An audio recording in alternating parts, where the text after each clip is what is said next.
about our friend Warren Bourget there. We did this event, by the way. Let me tell you a bit more about the Millionaire Bootcamp.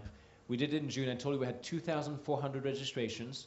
And because I didn't follow up with those people to make sure that they attended, we had a 75% drop-off rate instead of a 50% drop-off rate. Or, said in other terms, we had a 25% show-up rate instead of a 50% show-up rate, which is typical in when you're doing free seminars.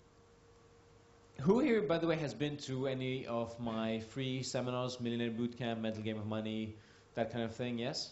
And who here went and got value out of those free seminars? Yes? Good. The reason why they were free, by the way, there's a couple of things. First of all, we knew that the back of the room sales would be considerably more than what it cost to do that event. To give you some examples, we did, let me see, the first Mental Game of Money that we did in February generated £150,000 in sales, and it cost about £30,000. Then we did the Millionaire Bootcamp, which cost about £40,000 and generated £180,000 in sales. But the challenge with that is that half of that went to the different speakers that were there. So that actually on that one we just barely broke even. It wasn't the most successful of events.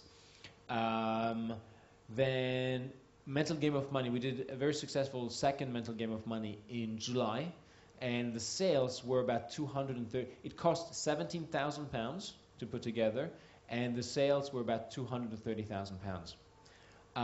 Unfortunately, we put most people on a 10-month payment plan, and typically what happens is this. When you put people on a payment plan, or if you offer a payment plan, this is important to note, if you offer people a payment plan, you could increase your sales by 30 to 50% if you put them on a payment plan, 30 to 50%, because you're making it easier for them to buy.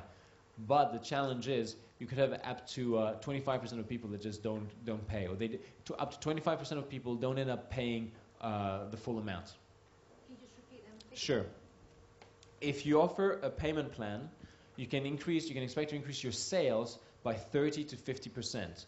The challenge being that you will find that probably up to 25% of people don't end up paying the full amount. They basically default on their payments. Now here's what Jonathan Jay of the Coaching Academy has done, something very similar to what MFI, the furniture store, does.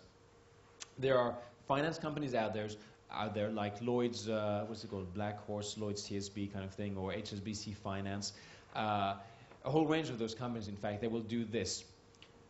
Like when you buy a sofa at MFI, it's something like, it's £500, pay nothing for the next year and a half or 18 months. Get it now, pay nothing for 18 months, and then you start paying the payments. Now, MFI actually gets £450 straight away, but the finance company bills you and charges you and chases you up for the full amount over the course of 18 months. Does that make sense? Yeah?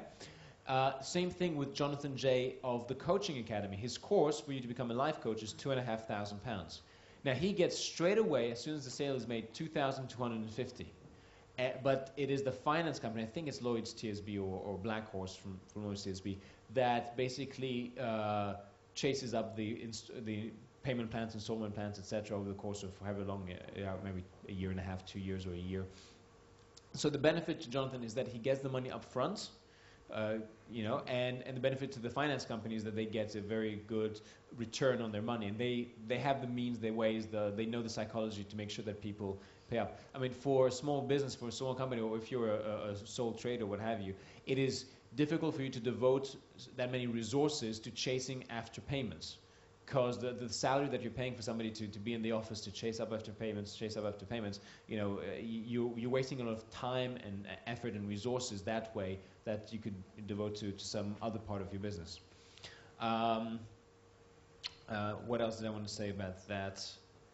Yeah, it's something to take into consideration. You might want to test it. Will you offer a payment plan or not? Inside Track did not offer a payment plan. They just took the money up front. And, I've had the question, well, Mark, if you chase after a customer that isn't paying a bit too hard, then you're spoiling that relationship with that customer, aren't you? Actually, I asked that question of Jonathan Jay, and he said yes, but do you really want to keep a customer that's not paying? So that's, you've got to strike a balance. At the same time, you need to, as I said, set your boundaries.